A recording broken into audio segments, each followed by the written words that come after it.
Hello and welcome to this video on infrared spectroscopy, all right, for AS level chemistry. Okay, so let's have a look at the equipment. First of all, oops, got the wrong pen on. Let's have a look at the equipment we use for this. Right, first of all, you need an infrared source. I'm just going to draw this like a light bulb, okay? There's my infrared source. Okay, so this guy spits out infrared in all directions. But we only want a bit of it, don't we? So we pass this through a hole, so we get one beam of infrared light. Now it goes through the sample. Now the sample, this is the top, and this is the side view. Okay. Now these things are sodium chloride plates. Okay, and as I say, it's about this size. Okay, and if you looked at it from the side, it's about this thing. And these are, roughly speaking, the actual sizes. All right.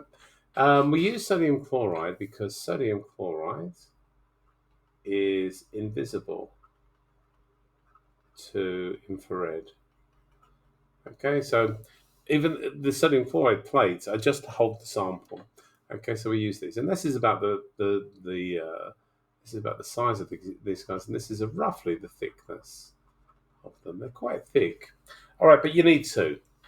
So what you do is you get one here, the top one, say, and you put your sample on it, a solid or a liquid sample on it, and then you squish them together and you spread this out. You move them around and you spread the sample all over the plate. And then you get two of them and you press them together. Okay, that's not great, is it? And the sample is in here in the middle. Okay, it's a very thin sample. All right, anyway, so what happens is the infrared radiation goes through the sample and it comes out the other side and then it hits some sort of recording device. So this is a recorder. All right, now if you run, that's basically it, by the way, and these are sodium chloride plates and there in the middle is the sample. All right, now I think it's best now to look at the output of this thing. All right, so we're going to draw another graph.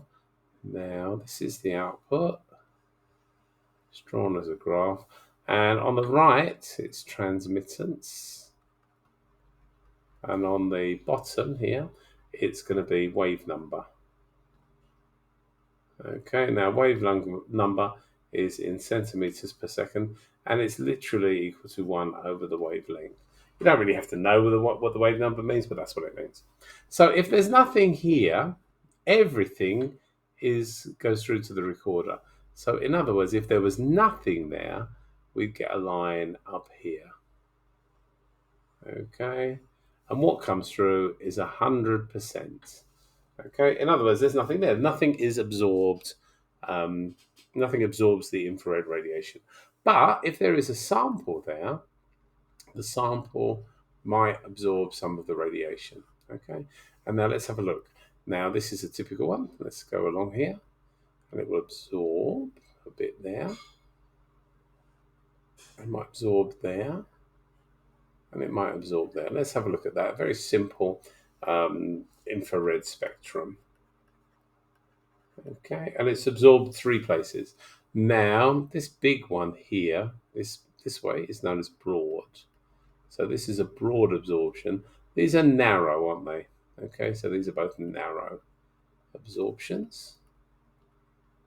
Okay, now this direction, let me get a different color. This direction is deep. Okay, and all of these are quite deep. We don't bother with the shallow ones in this course. So this one is broad and deep, these ones are narrow and deep. It means they absorb a lot of it. All right. Now, where they absorb is going to tell you what bonds are in the molecule. So this one, let's say this is about 3,000. This one is around 1,700. And this one is around 1,200. I'm just giving you an example at the moment. So what does it mean? Well, okay, this one, the sample I've used here, is a carboxylic acid. Okay, carboxylic acid. And what bonds does a carboxylic acid have? Well, it has CH bonds, it has a CC bond, it has a CO bond, and it has an OH bond. Now, what happens is, let's have a look at the CO bond. There's the CO bond. A piece of, or a photon, or whatever you want to call it, of infrared radiation hits this IR radiation, and it causes it to vibrate.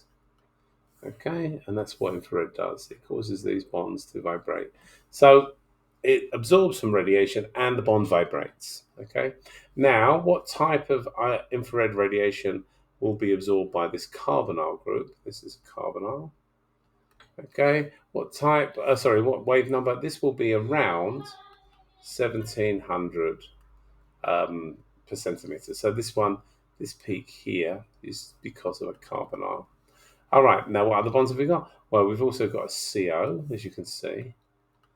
A CO, if it absorbs some infrared radiation, and there it is, it will vibrate more, and it will just do this. And the CO bond will vibrate even more. Okay, and the radiation, the wave number that the CO bond absorbs at is about 1200. Okay, so this one is a CO. All right. Now the other one here, the big one, okay, the broad one, is the OH bond. Now when this absorbs radiation, okay, it will vibrate more. Okay, like that, backwards and forwards. And this one, the absorption is around 3000 centimeters per centimeters. Okay, so from this infrared spectrum, we can guess, because of where it absorbs, we've got a carboxylic acid. Okay, now it's only particular bonds that absorb. Okay, it's not really functional groups, but it can definitely give you an idea to what the functional group is. Okay, now I hope that makes sense. We're nearly done. Okay, now a few things I'll show you. First thing I want to show you is, oh, not that one. I don't want to show you that yet. Okay, let me grab the syllabus, and there. I'm going to show you this first of all. These are the absorptions. All right, so let's go through them. If you've got this group, whoops, that's not good, is it? If you've got this group, as we say, it's about, what did I say? It was 1200 or so. It's somewhere around there. Now, these absorb in a range of frequencies. So, but 1200 is around there. If you've got a CO in an amide, an ester, or a carboxyl group, it's around 1750, around there. Okay, but you'll obviously be given this information. You don't have to remember this. And if you have an OH, it absorbs around 3000. Okay, these are the numbers I remember, but they obviously give you the numbers, so you don't have to remember them. All right.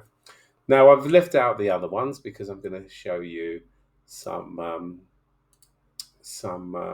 pictures of those. All right. So first of all, let's have a look at an alkene. Okay, let's double click on that one. This one is an alkene. Okay, and how do you know it's an alkene? Well, it has, what's the alkene wave number? You look on the table here, and the alkene is there. It's about between 1500 and 1600. Okay, and there it is. This shows you there's a double bond in the molecule, this peak here. And this is deep but narrow. Okay. All right, so that's an alkene. Let's have a look at another one. Let me get rid of the alkene for now. Whoops, and get rid of that thing. All right, next, after the alkene, I don't know what we've got, but let's have a look. We've got, after the alkene, let's have a look at an amine. Okay, so there's an amine. All right, this one is aniline. It's an amine with a benzene ring on. An aniline, let's have a look at our table here, our data table. We're looking for this one, the amine, and this absorbs around between 3,300 and 3,500. So let's have a look. There it is, around here. Okay, so this shows you there's an NH bond in the molecule. All right, and this one's aniline because of this part of the molecule there. Let's get rid of that one. Let's have a look at the next one. Let me get rid of all of those. Let's have a look at the next one. Next one. So we've done the alkene, we've done the amine. Let's have a look at ethanol. This is an ethanol one. Now, what's ethanol's functional group? Well, there's the OH here, around 3,000. Obviously, they're not exact. And there's a group around here, about 1,100 or so. It's a bit less than 1,100, but this is the CO stretch, and this is the OH stretch. So this looks like ethanol to me. Now, there's a lot of other stuff going on, but you don't look at all of these absorptions because these are often, what do you call it? These are resonance. Okay. What happens is a bond absorbs energy, and it will absorb energy at similar wavelengths and multiples of that wavelengths. So that's called resonance, but we don't have to know about that. Okay, so let's have a look at another one. Okay, that was an alcohol. So now let's look at ethanoic acid. Ethanoic acid is this one. Now, this is very typical of an ethanoic acid or a carboxylic acid. You've got this part here is the OH. That tells me that. This one at 1700 is the C double bond O. And this one about, this one about here is about 1200 or so. And this is the CO. This is very typical carboxylic acid. All right.